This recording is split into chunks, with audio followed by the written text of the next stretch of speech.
Hello, everyone, and welcome to another episode of Secrets for an Inspirational Life. I hope that you are all well today and there's a little sunshine where you are in the world. Today in the United Kingdom, we have some beautiful, beautiful weather, and I have to say, the mood has lifted considerably. So wherever you are, stay tuned because we have an excellent guest today. I have to say it's an honor really and a pleasure of having the very successful businessman Ben Chai. Ben has already made an impact to over 100,000 individuals in just under 70 countries as an author, a speaker, a performer, a coach, an entertainer, to name but a few of the things that he does.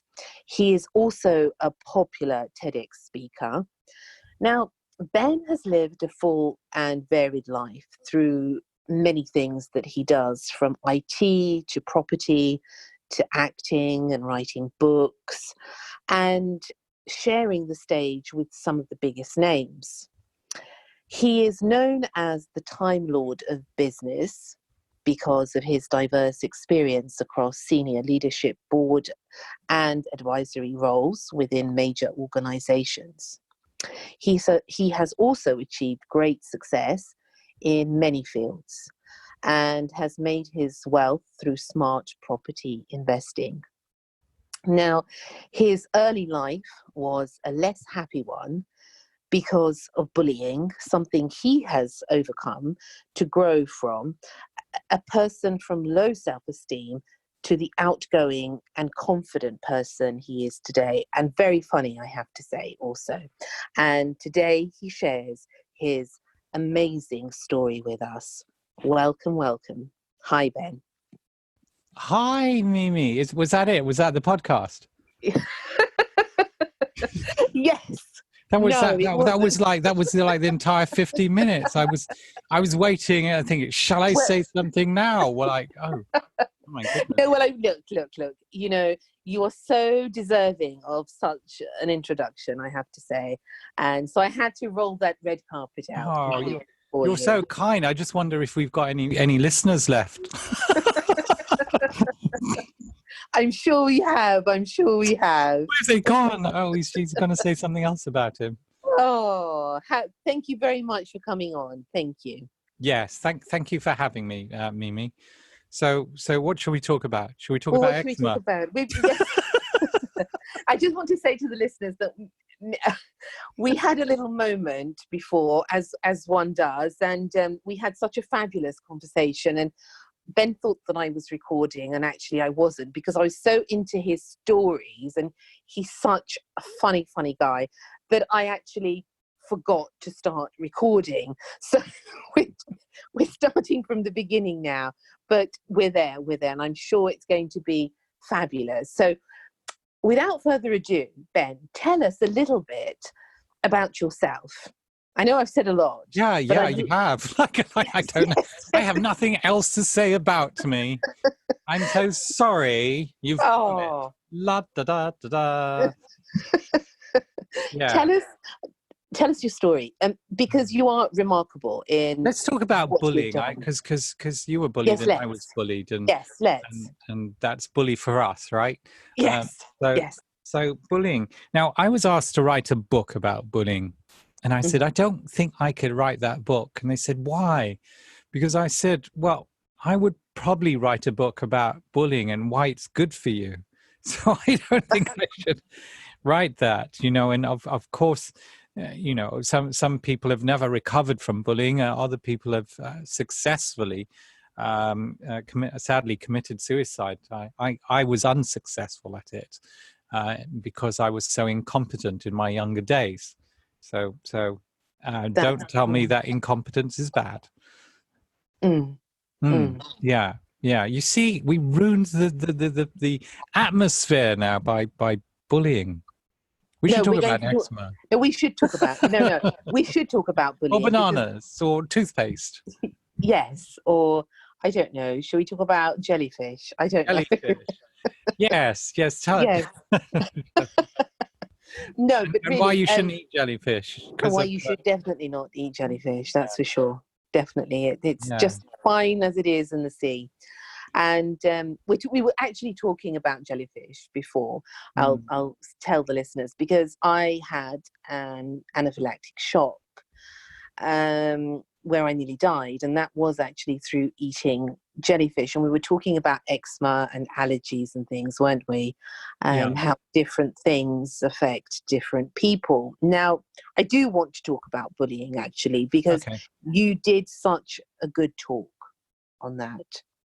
The So, TED talk on cowardice and courage, you mean? yes, that one. And why cowardice is actually good for you. Please share that with us, because I really, really, Ben is such an excellent speaker, and I love listening to you. So please tell us a little bit about that. I love listening to me too. Yes, that's Yeah. And then I handy. get bored and then I think, oh my goodness, why did you say that? And then I don't like listening to myself. So why did I say cowardice is good for you? Did you know there have been entire kind of races that have been eliminated because they were brave and courageous? No. Yes, that's true. And if they, this is why I like this phrase: "He who fights and runs away will live to fight another day." Right. Yeah. So yeah, we can understand that you're brave, but if it's going to mean your life, then why why have the fight? And quite often, when you're, because I think you learned judo, and I'm pretty sure your self-defense teacher would have said, Mimi, the best self-defense is to run away, but if you have to fight, here's how you fight. Yeah, I mean, I think I learned that through life as well, that I don't want to get into fights unless I have to.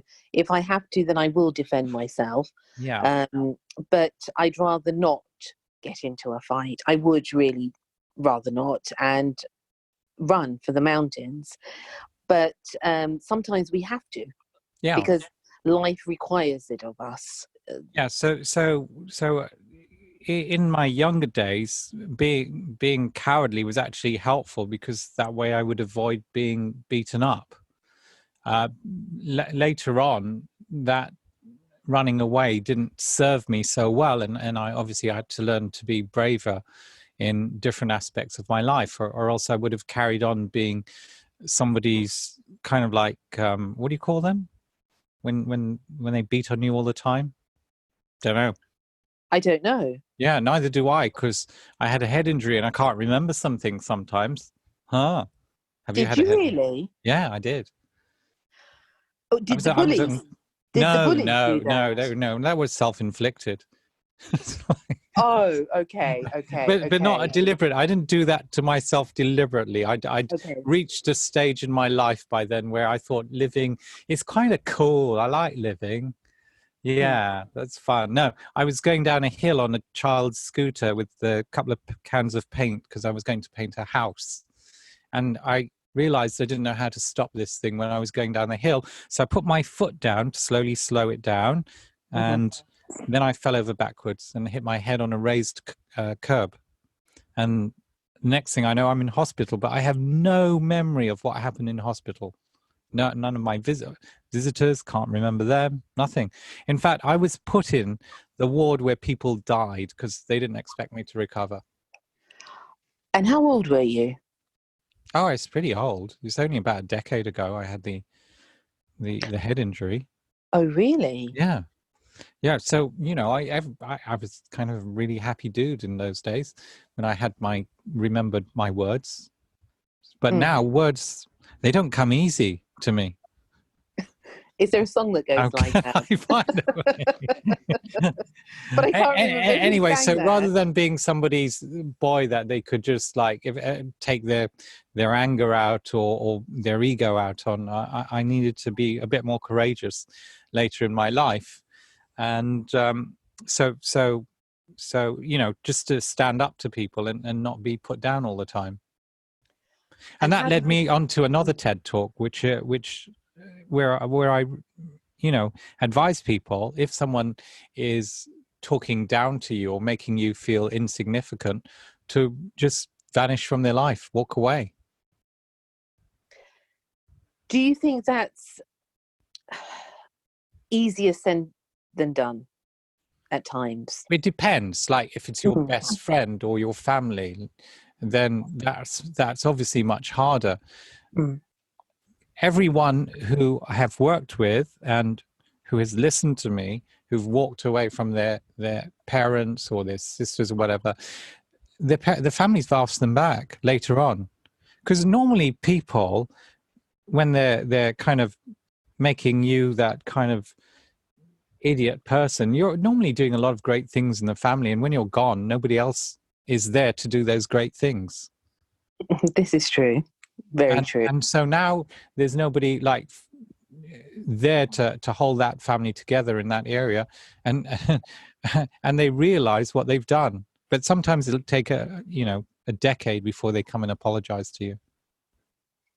It takes a long time sometimes to realize, and sometimes it's too late also, because time passes by, far quicker than we even realize. That's true. And time goes by so slowly. No, that's wrong. It should go so quickly. It goes so quickly. They got the words of that song wrong. So yeah. So it is difficult, but there is some courage there to walk away and live a life where you're surrounded by people who believe in you, who think, Mimi, you are the most amazing woman on this planet. Oh, I'm yet to meet people like that, Ben. You are so cool. By the way, how do you do that really dulcet voice when you do your opening for the podcast? I really like it. I really don't know. I think it's my job. It goes, hi, this is Mimi. I really like it. I wish I'd learned to do that when I was a broadcaster. Hello, this is Ben Chai. Well, that sounds good, actually. People say to me, I've got to tell you something very funny. I was talking to a friend of mine the other day, and he said to me, you know what? I don't actually ever sleep in the day, but I put one of your, because, I do guided meditations as well. I do that as well. So I've got some albums that actually do guided meditations and things and relaxation. So he said, but when I listen to your voice, it actually makes me fall asleep. So we were having a conversation and he fell asleep. So I said, am I that boring? He said, no, but you completely put me to sleep. No, so, just very hypnotic. Oh, I don't know. I don't know about that. I doubt it's that. It's so soothing. Oh. Oh, dear. Now, Ben, I'm really interested in that you have done so many things. The list goes on and on. Tell us, I would like the listeners to know all sorts of things about you and what you have done, because really it is so admirable and it's very impressive. Maybe I was overcompensating. I was bullied so much. I was felt like such a horrible person. Maybe I've just been overcompensating for the most of my life. I don't know. And maybe that's why people think today I'm very brave. Like I'll get up on stage in front of people and talk. I'll go and capture large spiders if I have to, and so on, because it seems cool. Can I do it? Can I make a million spiders? Yeah, in jars. I mean, in jars. Okay. Yeah, kind of like sucking them up in a vacuum cleaner is the cowardly way. Well, that's the brave. I wouldn't even do that. What? Oh my goodness. I wouldn't even do that. This guy, he's like a bodybuilder, and he phones me up. He says, Ben, I need your help desperately. I said, what's up? He said, myself and my girlfriend, we can't go into this room because there's this big spider in there. I said, you're this big bodybuilding guy. He said, no, I've got to. Anyway, I go over there, and I swear it is really tiny. It is a tiny. It's like the size of a 5-pence piece, if that. And ran out of it because he ran out of the room. And what are you doing catching spiders in the neighborhood? What's that all about? I don't know. I just knew him. He wasn't. I don't have the name as Ben Chai, spider catcher. Da, da, da, da, da, da, da, bloop. Yeah. So talking about cowardice and courage again. Another reason why people are asked to run away. I have a really wonderful friend who is very strong, and he used to suffer from a lot of anger issues, I guess, or just didn't want to look small because he was bullied himself. And so when he saw people doing things, he'd just go and attack them, and he'd defend himself straight away. And he's hospitalized people. Some people can't walk anymore. So I think that's another great reason. Just, okay, yeah, time for me to go. Do you think that people that have been bullied go either of two ways? They become a bully, or they survive and become like a warrior? Worrying about being bullied, you mean? No, a fighter. A fighter. I think actually people being bullied, it could end up anyway. You just don't know. So some people will never gain self-confidence ever again. Other people think, this is a crap life. I need to do something about it. I need to learn some strategies. We know, funnily enough, a lot of famous actors were bullied. Isn't that interesting? Some end up being horrible people. Some, I don't think so. I think bullying is just one of those things, really. And how did you overcome it? How did I overcome bullying? Yeah, good question. Did I even overcome it? I don't know. I'm braver today. I'll stand up more for myself today, although I'll still run away occasionally because I just don't think it's appropriate to talk to idiots. So I just shut up and go away. Yeah. But I do take chances I shouldn't do. So I remember being mugged in New York, and this guy was 6 foot, I don't know, 6'6". I got shoved down an alley. He was holding me. And I remember grabbing him by his neck back, not his neck, by his shirt. And I said to him, you need to give me my wallet back because I'm going to fight. And I'm looking up to this big guy. My goodness. But I said, but if you give me my wallet back, I will make sure you're okay. And I don't know why. Anyway, he gave me my wallet back. And so I gave him $10. And he said, I thought you were going to give me more. And I said, just be happy I gave you $10. And I ran like mad. That was very brave. Well, see, that was brave. But I think because I was bullied, I suddenly just never wanted to be bullied again, and never want to. I'd rather die than feel like, I like insignificant. So there have been other incidences. There was what was it? I was in this bar in Hammersmith. So Hammersmith is in London for people who are international. And there's this bar. I was there with my friends, and this guy comes over to me and says, hey, my friend really likes you. I said, oh, yeah, thinking, hey, this is pretty cool. So he says, will you come over and meet my friend? I said, yeah, I guess so.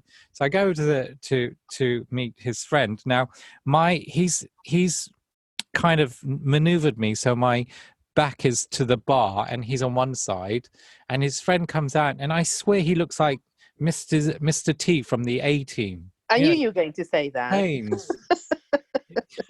He was. And I said, oh my goodness. Well, thank you very much. Your friend looks amazing. I'm sorry, I have a preference for ladies, but thank you for being so brave and introducing me. And so he said, but he likes you. And I said, I repeated what I said. I said, Mhm. yes, I understand he likes me. And honestly, I'm sure other people would like him the same way back, but it's just not my thing. He said, well, he's going to kiss you anyway.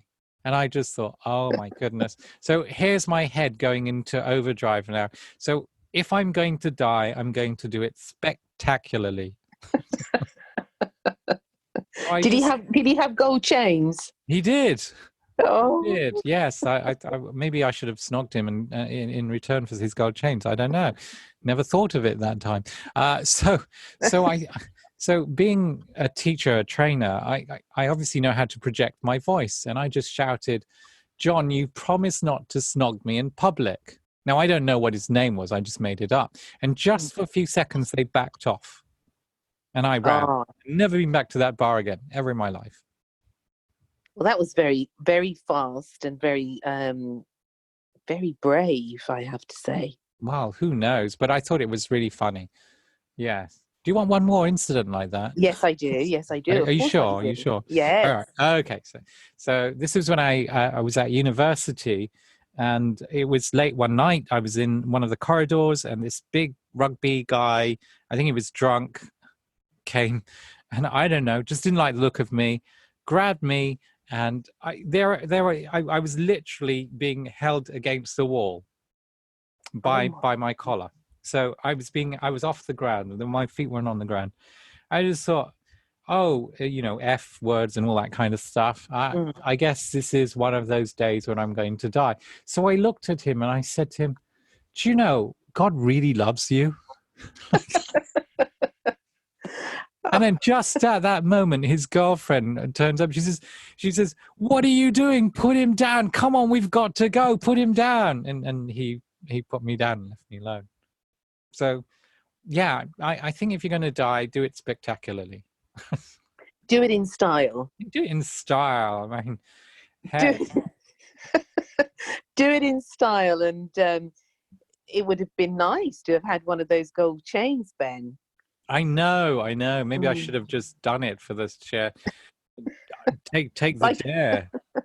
If only you'd been there with me at the time, Mimi. You should say, yes, I get definitely would have back in encouraged there, you. Ben. See if you can get a gold chain. Oh, that's a challenge, Mimi. You could Maybe have I'll made try it. it. No, I wouldn't. Oh dear, dear, dear, Yes. dear, dear. Yes. Very So you funny. were saying that you were fearless before we had this started the recording. Yes, fearless. Why did you say that? Because Why? Why I did I think it's say good to that? be fearful. No, All right, no. I tell you why. go on. Because I don't think that we should fear anything. Because fear, I'm human, so there are going to be elements of, I'm nervous about this, and this could happen and this can happen. Obviously, in that sense, we all have our fears as such.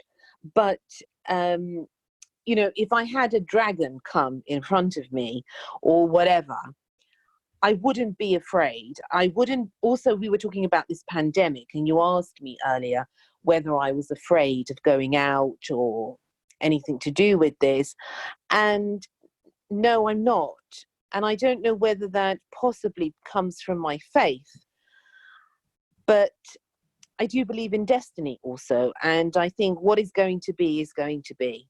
I'm a firm believer in that. And I think that fear is really an illusion. And I've been afraid many times in my life, at really, really difficult times in my life.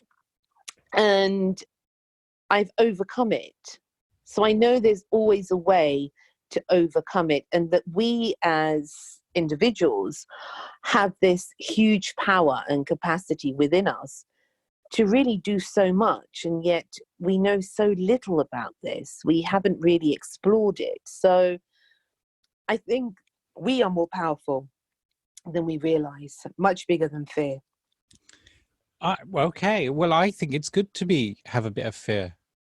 Do you?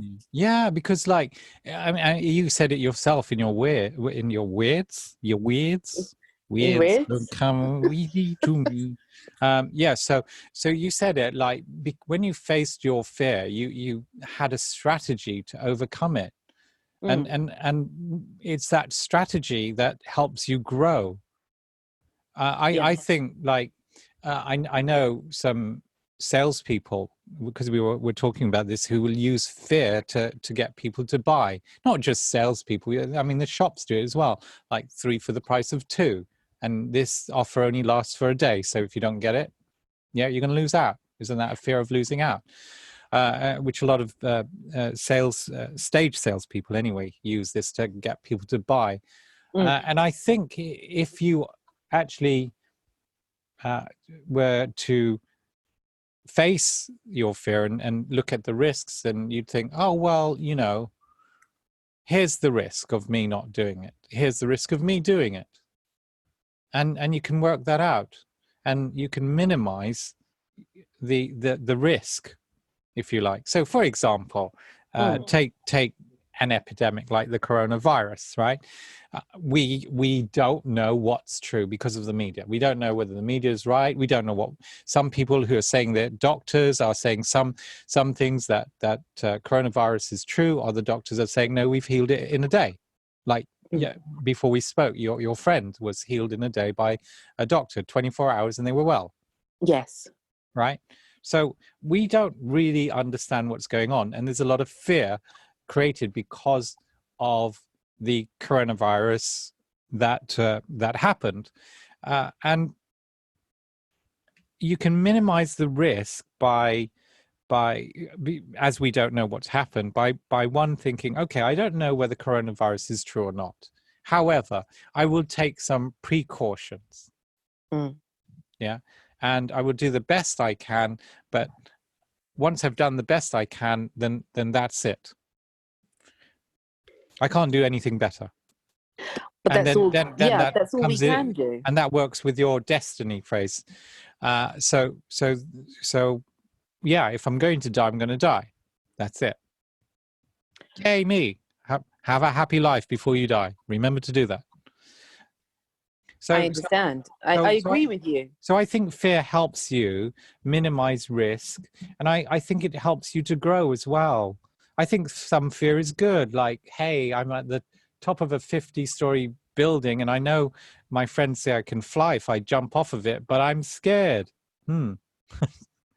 Maybe I won't jump. I was on Mount Sinai, and I was with a few friends, and we were at the top. We reached the top. It took 8 hours to climb the mountain, and I didn't realize actually until then that I had a fear of heights. And it was one of those crazy moments when you think, what the hell have I done?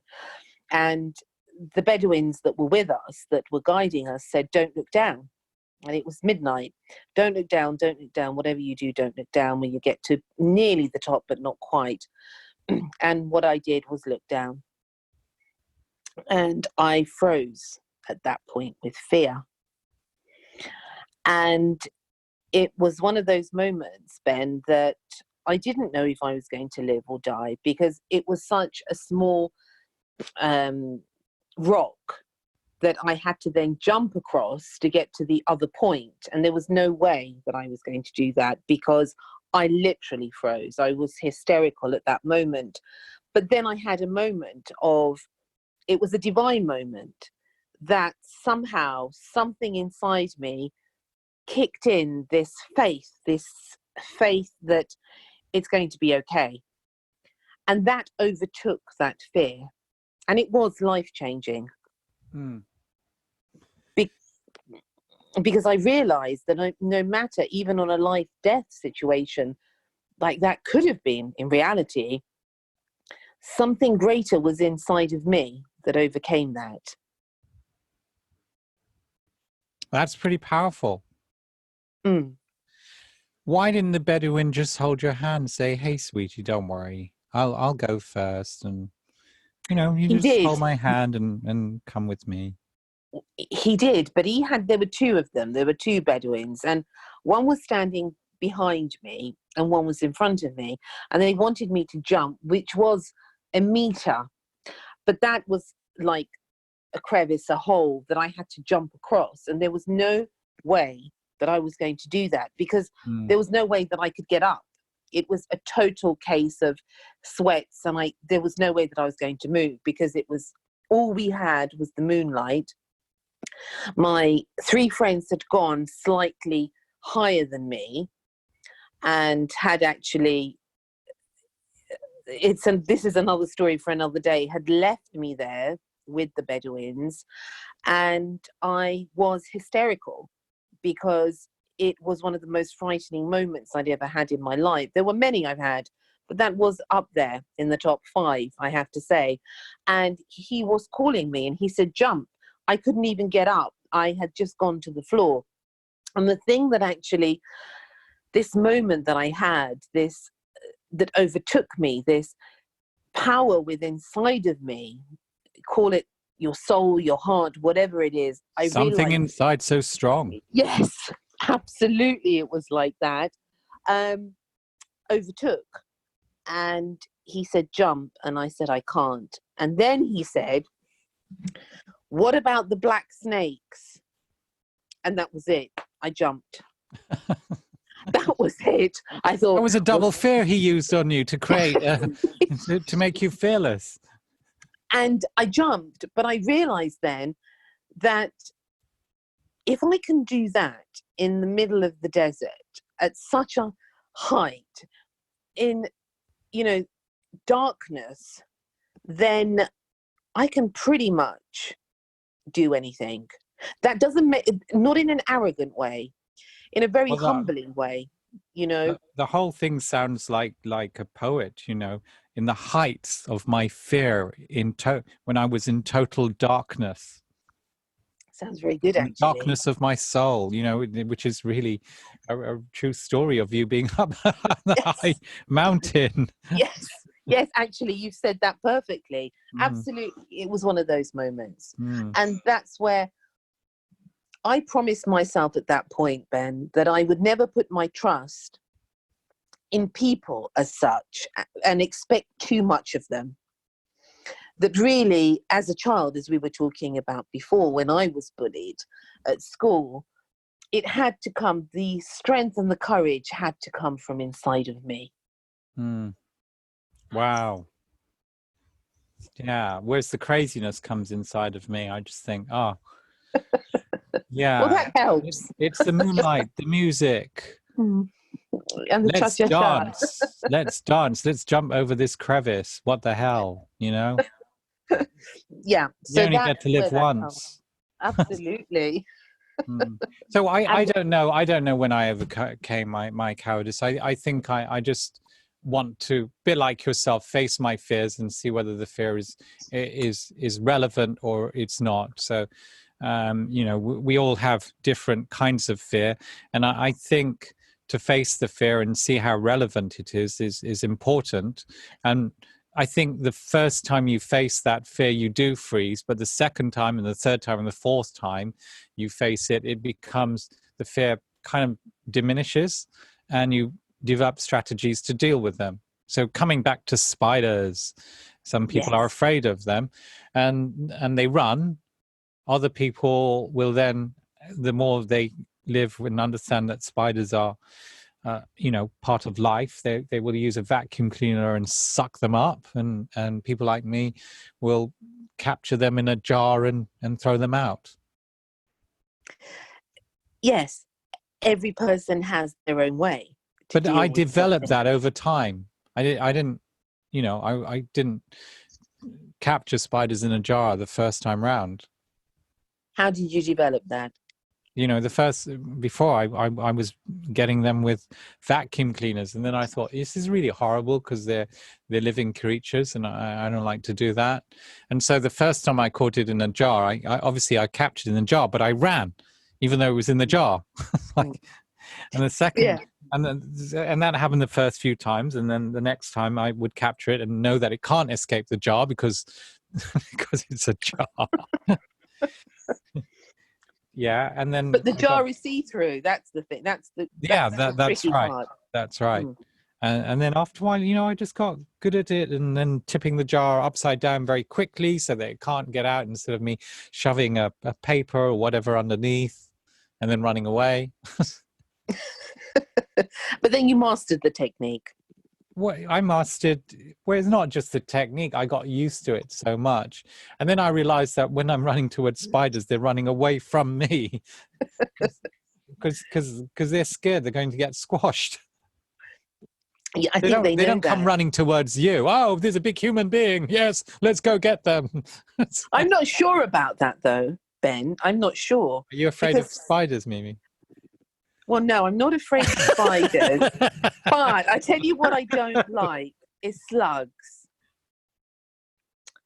And we live in the countryside, so we have this whole thing of the countryside, and we had, I don't know what to call it, a family of slugs that turned out to be like 300 slugs everywhere. Oh, it's a big family. Oh, it's a very big family, and I don't like them. I wonder what their parents feed them. Well, do you know what? I don't know, but they look like they were at least 10 inches long. Really? I must be exaggerating. But in the night, because they come out at night time, they look very long and very, very big. And I was sprinkling salt everywhere so that they wouldn't come. Oh, and then I know, and I felt guilty. I felt so guilty about that. So I even got to the point of where, talking to the eczema and all that, I said, will you just please leave? Because I've had enough of you and I don't want you here. That didn't work either. And then I contemplated, a friend of mine with a ghost I met. Oh, did it? Yeah. Do you believe in ghosts? Well, not till I had one come and visit me. Tell Well, I had to fly to Atlanta or somewhere, and because of whatever happened with the weather and so on, so they stopped me in New York and they said, we've got your hotel for whatever. Anyway, I go in the hotel. I'm very tired. I go to bed. Before I get into bed, brush my teeth, lock the door. So I'm lying in bed, and I feel this thing come into bed with me. I feel the mattress kind of go down. What do you mean you felt it coming to bed? Yeah, it's like the when you have you ever had a partner, Mimi, or a pet come into bed with you? Both. Yeah. So you're in bed, okay, and you feel, so that's what you feel, right? You mean it went under the covers? No, it was just on the bed, not under the covers. So you felt the presence and the heaviness. Yes, okay. yes, on the mattress and stuff. And of course, I'm really freaked out, and I said, I'm really tired and really scared. So you've scared me. So would you go now, please? But have you had these incidences before? Of seeing ghosts. Well, I've never seen a ghost. I'm just that was the thing. When I was a kid, there was this mantelpiece thing in the bedroom. I lived in a one bedroom studio, whatever it was. Where the room is where you sleep, and it has a kitchen and just a toilet off of it. Yes. So my parents didn't have much money, so myself and my brother slept in there, and there was this thing at the night, and I'm sure it was biting my feet. I'd jump out of bed, and I always needed the light on and stuff, but I'd see this thing change near the door. How do you mean change? From what into what? Like one animal into another, or some kind of monster. Like a shapeshifter? Yeah, exactly like that, like a shapeshifter. Now, who knows? It was just my childhood. This is preschool, this was. So you're familiar with the other worlds, so to speak? Well, I don't know. I think the other worlds are familiar with me. I have no clue what's going on. Yeah. Okay. But you knew that this was a presence when it came into the bed. Yes. I knew it was a presence who didn't give me any presents, which I was also most perturbed about. I think if anyone visits me, they should give me a present, right? Well, it's rude not to, really, isn't it? Exactly. That I would have Yeah. said that to the ghosts as well, but I didn't think about it at the time. I think I was too frightened. Although I don't know whether what it would offer would be something that would be a good idea to Yeah, I accept. don't think I wanted to know. No. I think that's very wise, very wise. So what happened? When it got up and left. That was it. I wish it was more interesting, this story, but sorry. I'm sorry. But how did you know to talk to it? I didn't. I was just afraid. It's a very fascinating story, I have to say. Why? I'm intrigued What would you now. do? You can't move. What would you do? I mean, like if the Bedouins had left you alone on the mountain, okay, you're frozen. How long would you be frozen for? Somewhere along the way, you're going to have to do something, right? Very true, very true. Until maybe daylight. Until daylight, yeah. Mhm. So eventually you would do something. Yeah, I suppose so. No, Yes. eventually, because I really wanted to sleep. That was very brave, though, and the fact that it was very obedient that it left. Who knows why it was so obedient? I think it thought because I was so cute. Because you were so good looking. Yes. Little did I know how good looking I was then, but maybe that's why I did it. Well, you know. Only I knew. Yes. But don't you think people who are fearless, they may, like, for example, if you've had coronavirus already, then there's a certain amount of immunity you have. Yeah, if you believe coronavirus is a thing, so you have a certain amount of immunity. So you could go out and be fearless, like you're not going to get it. No, but you could be run over by a bus. You could be, but there's not many buses around. So, but yes, and Well, how on earth are there car accidents when everyone's supposed to be isolated? I don't know. So well, they're not, are they? this is not me ranting. Oh yes, I am. But anyway, so fear. I think somewhere along the way, I think there's good fear and bad fear, and along the way we face the bad fear, and some of us never do. This is true, but I know so many people that have absolutely done nothing with their lives because fear has really kept them a prisoner. I don't want to be like that. I've never wanted to be like that. And I've had many times in my life that I have really been fearful for my life also. So, and I think that's good when you're fearful for your life. It means you'll take precautions. yes, you have to be careful. You Yeah. have to be more careful, and you have to be also particularly more disciplined in certain ways, and in a certain becomes a way of life also, because as we were saying before, I have a lot of allergies, so I have to be very careful in what I eat and what I do. So it's something that is that fear. I don't know. Actually, I know. I think it is. Like we both shared. Maybe. We were both trying to out allergy each other. So Yes, we were. And you had that kind of long word shock, anaphylactic shock as a result, which is, you could have died from that. So yes, there is that fear of eating jellyfish now that protects you, really. Well, putting it that way, then yes, because I won't be doing that again. Yeah, but you'd jump over that crevice I would on a dark. So that was a fear that was unfounded. Yes. Whereas this one could really, hurt you. And who knows? Maybe one day your body will say, "Hey, I'm immune to jellyfish now," but you will still be a little bit suspicious until it's 100% proven. And who knows how that would happen without you eating another jellyfish. Yeah, not that it was very delightful, I have to say, Ben. Eating a jellyfish. Yes. No. not as delightful as eating a slug, right? No, I haven't eaten slugs either, so I don't know. I have no clue what. I don't believe you now. No.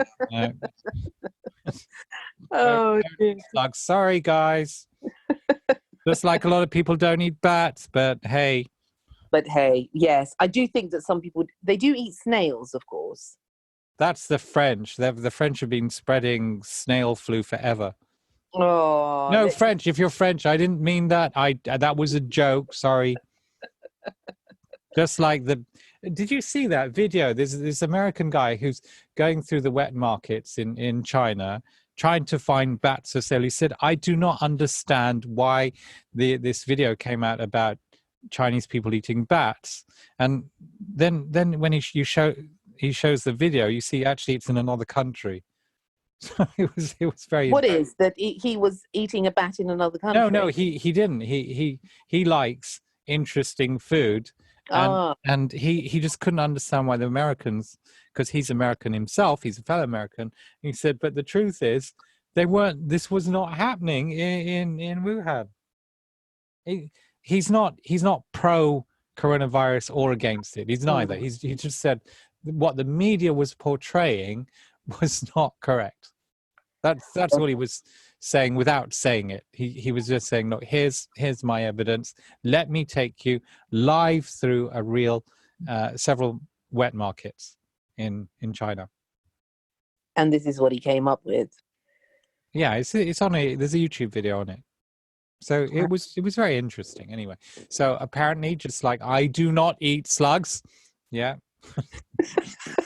Apparently they don't eat bats like we think they all do.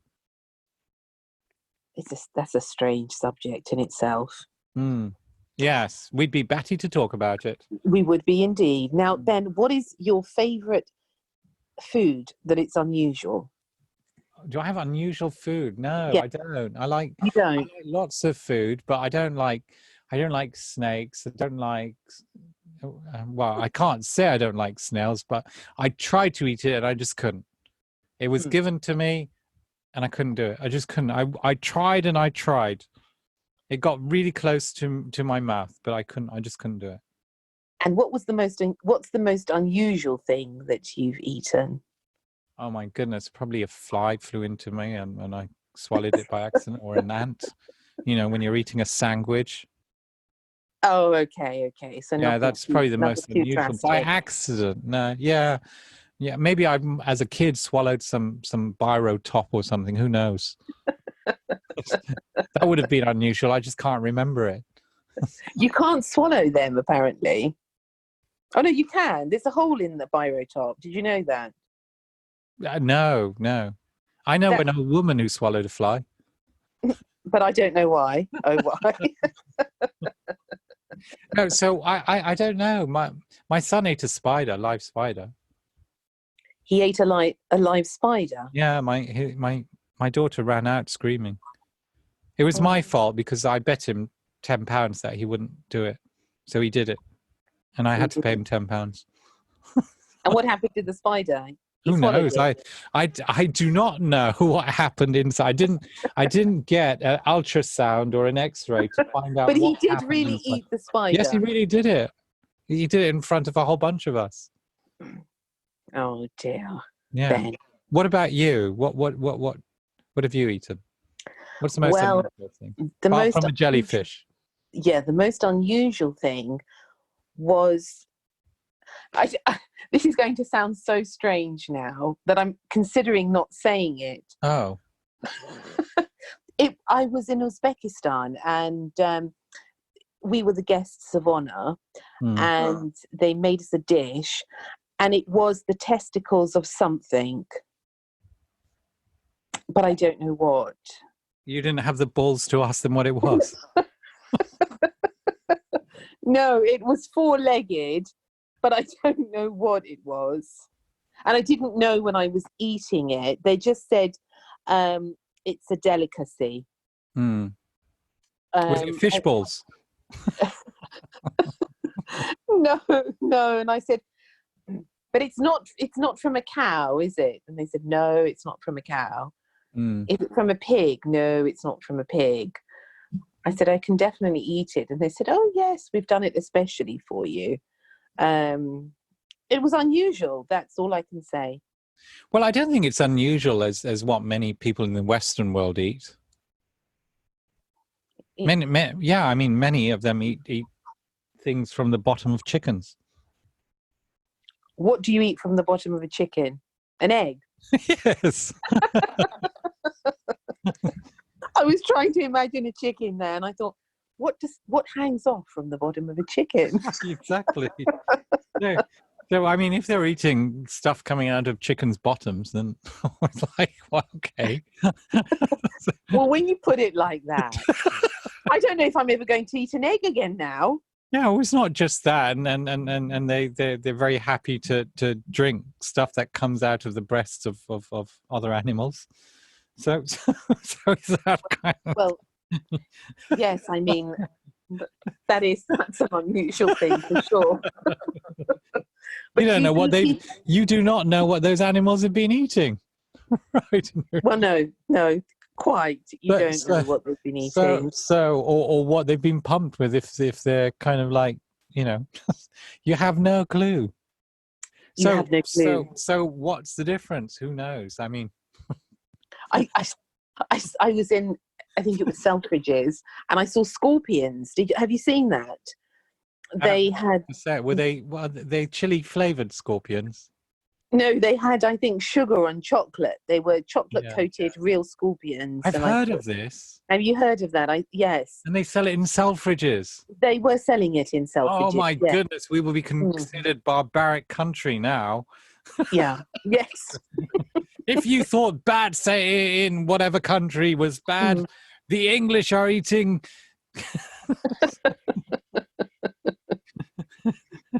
There's some strange scorpions out there. And other people are eating frog legs and snails. Oh dear. Yeah. Yes. So you have a very natural palate, do you, Ben? Is it very genteel? Well, as I said, I eat most food. I have tried to eat some things, but I just couldn't do it. Same with scorpions. I could probably eat anything if people didn't tell me what it was. Yeah, as long as they didn't tell me what it was, and it was cut up into small little squares, I'd probably eat it. Or triangles or circles. I'm not a shapist in any way. It's irrelevant. You can cut it in any shape. I'm happy with that. But as long as it's cut into a shape and doesn't look like any animal, and I wasn't told about it, I'd probably eat it. And do you have any allergies, though? Yes, I have many allergies. Do you? Yeah. Which ones do you want me to go through? Well, do you have to be careful with your diet? I get hay fever, for example. Yeah, that's terrible, that one.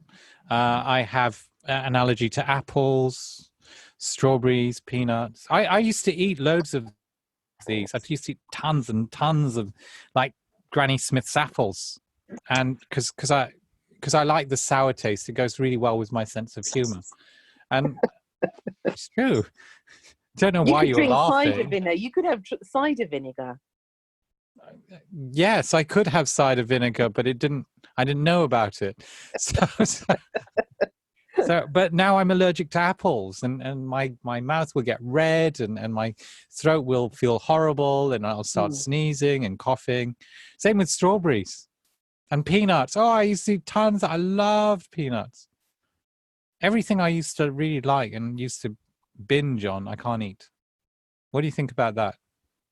I told you we were having this conversation, weren't we? What the immunologist said. And he said the thing that you most crave and the thing that you most want to binge on is actually the thing that you're intolerant to, which I never really, as I said to you earlier, I never really understood that, why that is. But the more, I had a thing also for tomatoes, where I really went through a phase of everything had to be in a tomato sauce. I really loved tomatoes. And then I started to get eczema because of this acid in the body. I need to catch up with you. Yes. As soon as the tomatoes went, then it cleared up. Huh. The, Maybe the I should body. stop having tomatoes. I suppose you've done all the elimination thing, haven't you, of getting rid of everything? I tried to get rid of everybody on this planet, but I get very lonely. It didn't work. No. So your immunologist said that anything you binge on, you're probably allergic to. Yes. Right. Now, I know you keep saying, but Ben, we had this conversation before, but I know our listeners didn't. So I just pretended, listeners. Hello, listeners. All one of you. That's my mother. So, And mine, so that's two mothers. Yeah. So, but that means, you know, a lot of us, you know, we really love drinking alcohol and having sugar. You know, like sugar-based stuff, food. So that does that mean that we're allergic to them? Well, it means that it's not good for us. Well, you know, ages ago when we had that coronavirus epidemic. Yes. There were some stats that there were some stats they had on people who died from it in I think it was Italy, and they found that 99% of them had a secondary or tertiary underlying health condition. It was either to do with their heart or diabetes, and we know that many heart conditions and diabetes type 2 is caused by sugar. I think it's the perfect breeding ground, though, sugar and yeast also. Sugar. Yes, it's a good breeding ground for bacteria. I don't know, though. I don't know if anything that what we hear is actually the truth anyway. The truth is out there somewhere. Yeah, somewhere. Or as that famous person said, I can't remember. Confucius, they think he said it. No, I don't think he said this, but it goes something like this. Truth is like football. You have to keep kicking it until it reaches the goal. Did he really say that? No, I don't know. You know, who knows? This is social media, so you can't believe anything in social media. But the sentiment sounds true. Like you kick the truth around, it goes backwards and forwards until it reaches the target, and you eventually find out what really happened. Yes, eventually. It's Eventually, true. They're a bit like you know, we would. What is it? One of the hardest things to do if you're trying to be courageous is to leave your family if they kind of like bully you a lot. Yeah, or you know, we're talking about bullying. It's not just physical, but there's emotional bullying, there's intellectual bullying. You know, all types of bullying. There's social bullying. And trying to move away from them is probably one of the hardest things anybody can do. I don't know what you think about that. Well, I was going to tell you a story, actually, that I have a friend, and she was in a relationship for a very long time with her husband. She had a few children with him. Good thing that she's in a relationship with her husband. Yes. I think no longer though. No. Right. She is now getting a divorce. But one of the fundamental issues and problems in that relationship is that she was bullied. And the problem is now that she's still bullied, and now by her children, because the children have learnt from the father. And I do think part of it is learnt behaviour. And did they learn it from their mother? Tell me more. What do you mean by that? Because she never stood up to him, so they felt, okay, this is acceptable behavior. She Yes. Do you know what I mean? Absolutely. I agree actually with you, because now where he has gone, they have continued that cycle. And why is that? I don't understand why she allows it. I don't know. We'd have to go into the depths of her childhood and find out. Yeah. Yeah, no, that's difficult. You know, there's a person I know whose husband has taken all her telephone contacts and started abusing them and pretending to be her, and she's still with him. I have no clue why. I say to her, why do you allow it? And she said to me, because I didn't realize it was wrong. So I said to her, but you do realize now? And she said, I do realize now. I said, but you're still allowing it. And she said, I know. And I said, well, why? And she said, I really don't know. She said, because I don't want to be bad. It's a habit. It's learned behavior now. Mm-hmm. Mm-hmm. I dated a lady who was hospitalized. Actually, I've dated several people without knowing it who've been abused by other guys. And she was hospitalized several times, and eventually she divorced. And she's a very clever lady. She's got loads of degrees and stuff. And I said, why did you divorce him? And they had a child. Mm. And she said, well, I was scared our daughter would be hospitalized by him. I said, so would you have stayed with him if you hadn't had the daughter? And she said, yes. I even defended him in court when he hospitalized me. I said, I don't understand. You're so intelligent. Why would you do that? She said, well, after a while, the constant bullying undermines your confidence. So you actually believe that they do really love you and that there's no other kind of life for you. It's a brainwashing, in effect. Yeah. Mm. And remember, a lot of these people, not all of them, but who use the kind of brainwashing, when they hospitalize you or they do something horrible to you, they start apologizing like mad. They get you flowers and everything's okay for 2 or 3 days. And so you think, oh, they really do love me. Yes. And then it happens again somewhere along the line. Very true. The worst thing is that you could be their best friend, their mother, their daughter, their son, their whatever it is, and you can't do a thing about it because they'll defend that other person like mad. Yes, because then you will be seen actually as an enemy. I've seen that, because she is very successful in her career, and as you said, with this lady that you know, they are very intelligent people, but when it comes to relationships, there is something that happens. And she said, I know it's wrong. I realize now it's wrong, but I just can't help myself. I just can't help myself. And it continues, and it continues day in, day out. She probably thinks that's love, maybe at a deep level. Who knows? Who knows? Yeah. I'm not a psychologist. I help people to make great lives. I help them to transform their dreams into realities. So anyone who needs a psychologist, I say, you need to speak to that person. I'm not the right person for you. But you do help people realize their dreams, don't you, Ben? That's what I'm there for. Originally, I was there to help everyone get their 15 minutes of fame, and that's kind of moved on now to show people how to transform their dreams into a reality. And how can people get in contact with you if they need your help? Oh, they could knock on my door, but I'm not going to tell them where I am, so that's not going to help much, really. Where is it that they can get hold of you? So LinkedIn is normally the best place to get hold of me.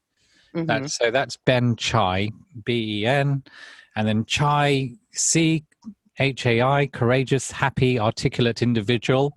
Chai. Wow, that's rather wonderful. My Instagram, Ben Chai Official. I'm on Facebook. So yeah, all over the place you can get a hold of me. Okay, and are people free to contact you if they need your help and would like to change their life? Definitely. They're absolutely happy to chat to anybody. Yeah. And then normally when they send me a message, I say, oh, hi, happy to meet you. So I've got an automated reply that talks about one of my TED Talks.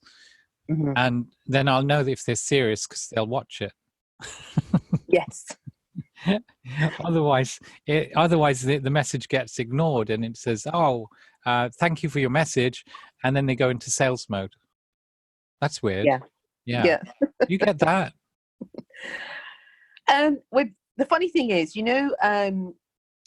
I started this podcast, and it is just really something that I was encouraged to do for a long time, amongst all the other things that I do.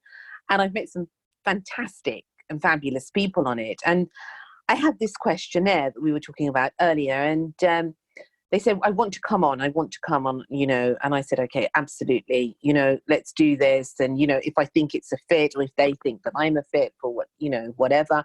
And I said, okay, can you just fill in this questionnaire? And I think you're fit, Mimi. and they don't. And I just think, well, then if you can't be bothered to do it, or, your heart's not in it, then clearly we're not. So I understand that, effort comes from both ends, and whatever you do in life, you've got to put that effort in. And some people get on and some people don't. So even for a podcast. That's strange. Why would they ask to be on a podcast and then not fill in a questionnaire? I've never seen this is weird, Mimi. I've never seen your questionnaire. Maybe there's a hard question in there. Do you ask them something about their parents and whether they're married or divorced? Or I'll send you another one. Oh, thank you. I'm looking forward to this. You can it's a little bit of a relaxation for you to go through it, but no. Do I have to go through immediate meditation? It would help. You could get a little prize at the end if you like. That's probably why people fall asleep when you're talking to them. Why? We remember we were talking about the way you talk. It's like... Oh, not because I don't give them the gift. No. It's the whole meditation voice, because it does put you in that kind of... is that a trance-like state, a meditation-like state? I don't know. Where you're... But you've been in you've meditated before, and someone else has led the meditation. And if they're good, do you kind of almost be in a dreamlike state? That is, it's a state of just being. I'm putting it so simplistically, as you know, Ben, but it's to reach a state of being that you are just... how can I explain, all of this to you in a sentence? But it is to help people to switch off and to find their inner self. But it's just a tool for along the way, because it's a journey of discovery. And Sure. I'm part of their journey. If, they download some of my meditation albums or the music, because I also do music, if they do that, then it's just a tool really to help them along the way on mostly discovering something in their life that is missing. But I can't do that for them.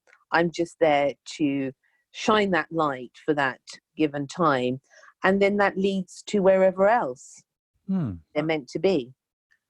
Wow. That's amazing. But I still think, if you're helping them to switch off, that's probably how you help people fall asleep when they're listening to you. I know, but you haven't fallen asleep. No, because, all the world's a stage and I'm the player. Oh, dear. I have to be playing for my audience. Now, Ben, where YouTube, people can have a look at your YouTube. Yeah, well, just put Ben Chai in any search bar, and I'll pop up. Okay, and a website? Ben Chai Official or Propportunities. So benchaiofficial.com or propportunities.co.uk. Okay, and does that give all the details of the things that you do? No, because so I'm very fortunate. I've got loads of great people around me, and you know, a lot of the time I set up the initial businesses and then other people run it for me, and I'm really lucky to have those people. So, Okay, we have a good team around you. Well, we're partners, yeah. So I'm lucky, really. I am lucky to have those people. The first million I made was hard because and total graft. And I learned that I really should have a team, and I go slower, but it's more fun. Yes. And I don't have to work as hard as I used to. I don't need to know as much as I needed to. Are you enjoying the journey? You enjoy it more when you've got teams. So Yeah. when you do that internet search on me, there's obviously different companies, or there's different talks or different interviews and so on that I've done on different subjects. And I'm very fortunate that if you find those companies that I'm part of, it's really run by great people. So I'm not just saying that, oh, it's me, blah blah blah blah, I did this, I did that, but actually it's really the people in that business. I think that's really quite an achievement to be able to say that, because so many people don't acknowledge the team or the partners. So I think it's a very wonderful thing, really, that you do that. And I think that probably adds to why you are so successful in so many things. Yeah, maybe. Or maybe I'm just lucky. Well, maybe it's a bit of both. Maybe it's a bit of both. But thank you so much, Ben, for joining me today. And as we end, I'd like to ask you, I always ask my guests this, what pearls of wisdom would you give the listeners out there for their life, something that you have encountered or you have experienced and has helped you in life? Yeah. So be the entertainment in the storm. Be that calmness. Be the person giving value to people around you, and you will always be fine. You will always be okay. Wonderful. Be the entertainer in the storm. Entertainment. Be that what's it? Be that water in the desert. Yes. Yeah. Like in the olden days of when the king or the sultan used to have his entertainer, and he was one of the most important people of his court because he was the one who was able to bring joy for that period of time. And joy is something that is fleeting, although even if you can be that for a moment, it's so important. Thank you so much, Ben, for joining me today. It's been an absolute pleasure to talk to you. Oh, thank you. I'm going to cry with my eczema.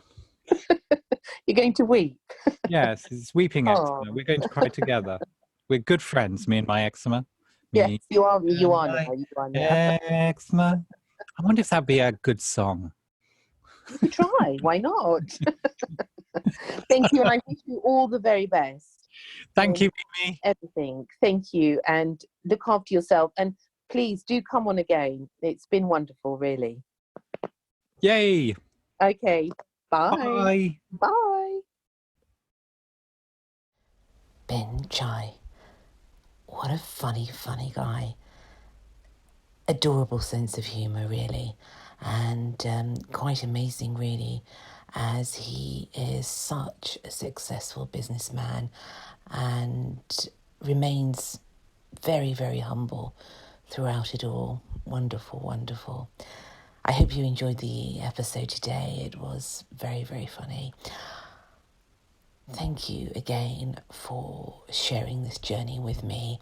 I do really appreciate your presence. Take care of yourselves until next time, and lots of love.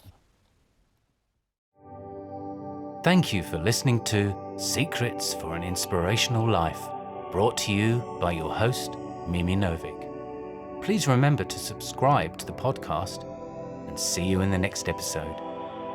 For more information about Mimi Novic and her books, music, and inspirational work, take a look at her website, www.miminovic.co.uk.